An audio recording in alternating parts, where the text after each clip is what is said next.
কংগ্ৰেস জিন্দাবাদ অসম প্ৰদেশ কংগ্ৰেস কমিটি জিন্দাবাদ কমলপুৰ কংগ্ৰেস কমিটি জিন্দাবাদ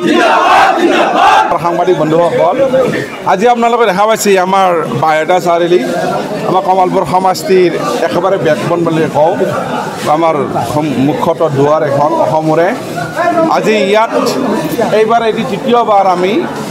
কংগ্ৰেছৰ জইন কাৰ্যসূচী এটা ল'লোঁ যিসকল ব্যক্তিয়ে কংগ্ৰেছৰ প্ৰতি তেখেতসকলে আকৰ্ষিত হৈ আৰু ভাৰতীয় জনতা পাৰ্টিয়ে বিকৃত কৰা তেখেতসকলক অন্যায় কৰা সেই গোটেই অভিযোগ খানি লৈ আজি বহুদিনে এতিয়া আমাক কৈ আছিলে পঞ্চায়তত যি তেখেতসকলে বঞ্চিত কৰিলে ইলেকশ্যন খেলিব নিদিলে এই গোটেই ক্ষোভ প্ৰাপ্যজনক বঞ্চিত কৰি নাপাবলগীয়াজনক তেখেতসকলে যিকোনো আঁচনিৰ দ্বাৰাই ভৰপূৰ কৰি তেখেতসকলক ছাকচেছ বা তেখেতসকলৰ ভোটৰ লালচা হওক যিয়ে নহওক আৰু কিয় মই ইমান দীঘলকৈ ক'ব নাযাওঁ কিন্তু সেইসকল ব্যক্তিক আজি আমি আদৰি লৈছোঁ ভাৰতীয় জাতীয় কংগ্ৰেছ দলৰ লৈ আৰু আজি আমি আমাৰ ইয়াতে কমলপুৰ ব্লক কংগ্ৰেছৰ 3জন ব্লক সভাপতি জিলা কংগ্ৰেছৰ বিষয়ববীয়া আমাৰ ৰঙিয়া আমাৰ সমষ্টিৰ 3টা ব্লক কংগ্ৰেছৰ সভাপতিকো আমি ইয়াত নিমন্ত্ৰণ জনাইছিলোঁ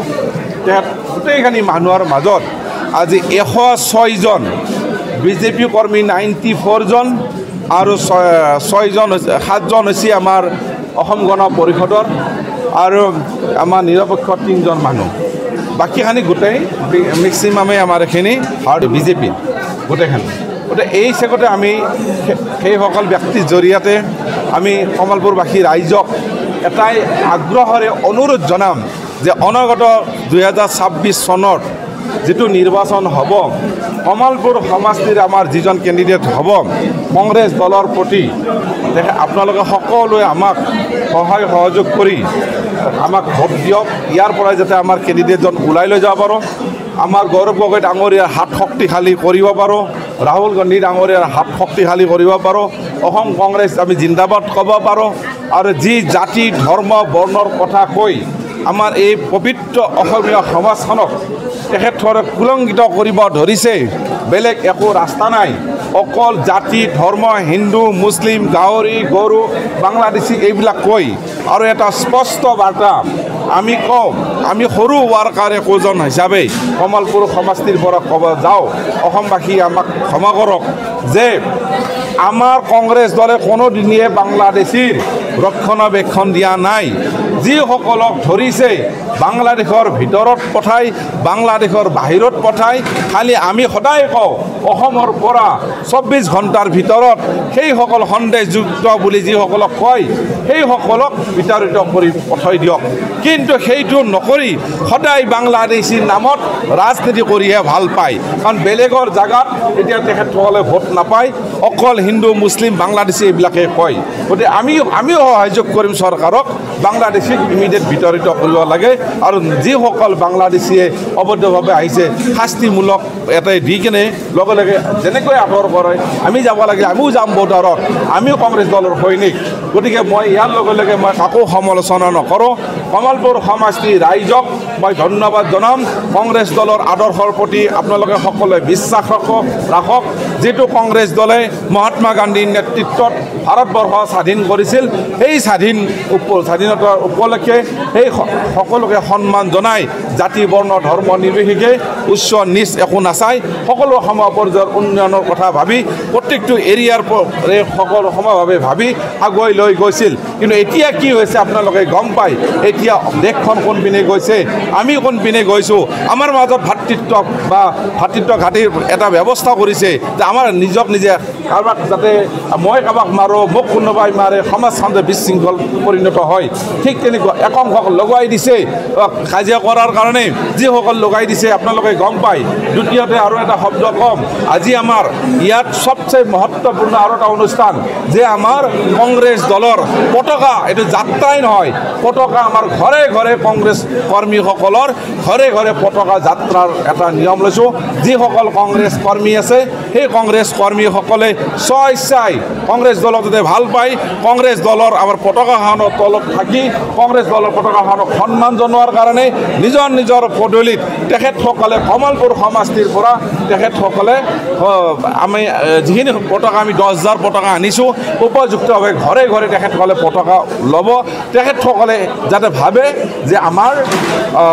এতিয়া আমি কংগ্ৰেছ দলৰ মানুহ গতিকে আমাৰ স্বাভিমান আছে আমাৰ সন্মান আছে আমাৰ সাহস আছে গতিকে তাৰ কাৰণে আজি আমি পতাকাৰ জয় যাত্ৰা হিচাপে ঘৰে ঘৰে আমাৰ পতাকা হিচাপে আমি পতাকা আজি বিতৰণ কাৰ্যসূচী আছিল ধন্যবাদ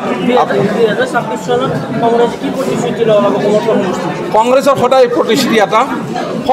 সকলো জাতি বৰ্ণ ধৰ্ম নিৰ্বিশেষে এইখন সুন্দৰ অসমক সুন্দৰভাৱে আজান ফকীৰ আৰু মানুহ হেৰি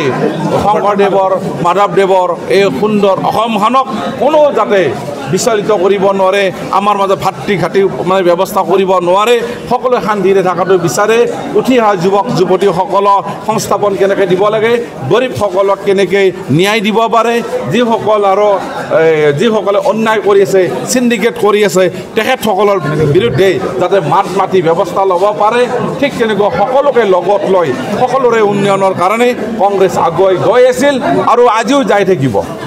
মূল্য বৃদ্ধিৰ মানে আপোনালোকে মই কোৱাতকৈ ৰাইজেই গম পায় এটা চিলিণ্ডাৰ কংগ্ৰেছ টাইমত কিমান আছিল এতিয়া আৰু কিমান হ'ল এতিয়া আপোনালোকে নিজেই গম পায় গতিকে এতিয়া ভোট চুৰিৰ শব্দটো ইয়াৰ লগে লগে আপোনালোকে সুধিছে ভোট চুৰি শব্দটো আমি কোৱা নহয় সমগ্ৰ অসমতে সম্পূৰ্ণ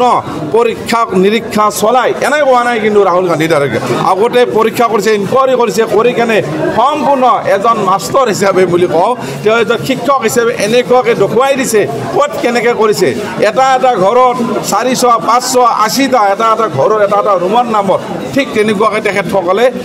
মানুহ তেওঁলোকৰ নাম সোমাইছে এজন মানুহে 4-5 জেগাত কৈ ভোট দিছে তাৰমানে মানুহকেইজন ঘূৰি আছে খালি ভোট লাগে গতিকে এতিয়া আমাৰ BLA যিবিলাক নিযুক্তি দিয়া হৈছে বুথ লেভেল এজেণ্ট এই বুথ লেভেল এজেণ্টৰ আমাৰ মিটিং আছে অহা 27 তাৰিখে ৰঙিয়াত আমাৰ মাননীয় আমাৰ অসম প্ৰদেশ কংগ্ৰেছ কমিটিৰ সভাপতি গৌৰৱ গগৈ ডাঙৰীয়াই ইয়াত উদ্বোধন কৰিব আমাৰ প্ৰশিক্ষক আহিব মাননীয় আমাৰ সাংসদ প্ৰদ্যুৎ বৰদলৈ ডাঙৰীয়া ছাৰ আহিব তেখেতসকল আৰু বেলেগ বেলেগ আহিব আমাৰ মাজত যিসকল BLA আমি নিযুক্তি দিছোঁ প্ৰত্যেকটো সমষ্টিত যিমানটা ভোট আছে সিমানজন যে বিজেপি যিমান সুৎসৰ কৰিব আমি সিমানে সজাগ হ'ম এতিয়া আগতে আমি সজাগ হৈছোঁ সেইটো কাৰণে আমাৰ ভাল লাগিছে BLA সকলক ট্ৰেইনিং দি আমাক যাতে কোনো ৰাইজে বিচৰা ধৰণে লৈ যাব পাৰে সেইটোৱে আমাৰ কামনা বুজখন সেইসকল ব্যক্তিৰ বিৰুদ্ধে হ'ব যিসকল ব্যক্তিয়ে অসমখনক বিক্ৰী কৰিব বিচাৰিছে যিসকল ব্যক্তিয়ে অসমখনৰ জাতি বৰ্ণ ধৰ্মৰ মাজত কাজিয়া ফেচাদ কৰি থান মান কৰি এই সংঘৰ আজনৰ মান মানে আমাৰ মাজত থকা ভাতৃত্ববোধৰ এনাজৰীডাল ছিঙি কেনে তেখেতসকলে টুকুৰা টুকুৰি কৰিব বিচাৰিছে আমি সেইসকলৰ বিৰুদ্ধে যুঁজ এখন কৰিম সেইসকলৰ বিৰুদ্ধে আমি যুঁজ এখন কৰিম যিসকলে ন্যায় পাব লাগে সেইসকলক ন্যায় নিদিয়ে যিসকলে চিণ্ডিকেট কৰিছে তেখেতসকলক চাথ দিছে সেইসকলৰ বিৰুদ্ধে যুঁজ এখন কৰিম সেইসকলৰ বিৰুদ্ধে আমি যুঁজ এখন কৰিম য'ত উন্নয়ন হ'ব লাগে তাত উন্নয়ন নকৰি য'ত উন্নয়ন কৰিব নালাগে সেইবিলাকত উন্নয়ন কৰিছে সেইবিলাকৰ বিৰুদ্ধে আমি যুঁজ এখন কৰিম আৰু অসমখন প্ৰগতিশীলৰ দিশে আগবাঢ়ি লৈ যোৱাৰ কাৰণে আমি যুঁজ এখন কৰিম